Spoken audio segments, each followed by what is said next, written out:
বিশেষকৈ যিসকল ছাত্ৰ ছাত্ৰী তেওঁলোকৰ বাবে এই কথাটো অতি গুৰুত্বপূৰ্ণ বুলি মই ভাবোঁ আৰু আপুনিও যদি ভাবে এই কথাখিনি গুৰুত্বপূৰ্ণ আপুনিও অনুধাৱন কৰিব প্ৰেম যেতিয়া হয় বহুতেই যিগৰাকী প্ৰেমিক থাকে বা প্ৰেমিকা থাকে বহু সময় ফোনত কথা পাতিবলৈ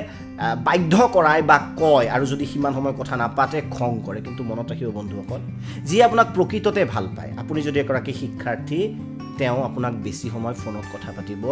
নিবিচাৰিব আপোনাক ক'ব যে পঢ়াৰ সময় তুমিও পঢ়িব যোৱা ময়ো পঢ়িব যাওঁ অবাবত আমি সময় নষ্ট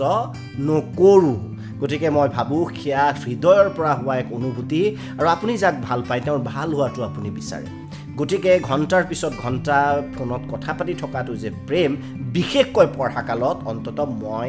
সঁচা বা সমৰ্থন নকৰোঁ কিছুমানে কেতিয়াবা চাকৰি কৰে ঘণ্টাৰ পিছত ঘণ্টা ফোন কৰিবলৈ বাধ্য কৰায় তাৰপিছত বহু ক্ষেত্ৰত চাকৰি হেৰুৱাবলগীয়াও হয় এতিয়া মই যেটো ক'ব বিচাৰিছোঁ যে কোনোবাই যদি আপোনাক অত্যন্ত ভাল পায় তেনেহ'লে আপোনাক ক'ব মোৰ লগত অলপ সময় কথা পতা বাকী তুমি নিজৰ কামত গুৰুত্ব দিয়া অৰ্থাৎ সঁচা ভাল পোৱাই আপোনাক প্ৰেৰণা যোগাব আগবাঢ়ি যোৱাৰ বাবে গতিকে বন্ধুসকল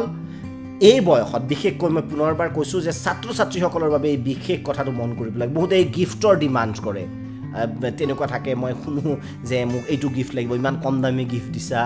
বন্ধুসকল মই ভাবোঁ যে সেয়াও প্ৰেম হ'ব নোৱাৰে মোৰ দৃষ্টিত হ'বও পাৰে কিন্তু মোৰ দৃষ্টিত হ'ব নোৱাৰে কাৰণ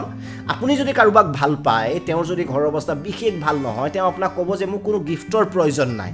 তুমি টকাবোৰ জমা কৰা তাতকৈ তুমি নিজৰ মাক নিজৰ দেউতাক নিজৰ ভণ্টিক কিবা এটা গিফ্ট দিয়া আমি চলি যাম জীৱনটো বহুত দীঘলীয়া দুয়ো চাকৰি কৰিম তাৰপিছত আমি গিফ্ট দিম তুমি মোক দিবা মই তোমাক দিম এনেকুৱা ধৰণৰ কথা ক'ব গতিকে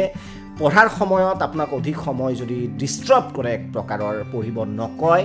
সেইটো প্ৰকৃত ভাল পোৱা বুলি মই নাভাবোঁ কামৰ সময় যদি আপোনাক ডিষ্ট্ৰাব কৰে বা আপোনাক ৰাতি 12 বজাত ঘৰৰ পৰা আপুনি ওলাই আহিব লাগিব কথা পাতিবলৈ নিশা আপুনি ঘৰৰ পৰা মনে মনে দৰ্জা খুলি বা আপুনি ঘৰৰ পৰা বাহিৰত ওলাই আহিবলৈ বাধ্য কৰায় সেই চিনবোৰ প্ৰকৃত ভাল পোৱাৰ চিন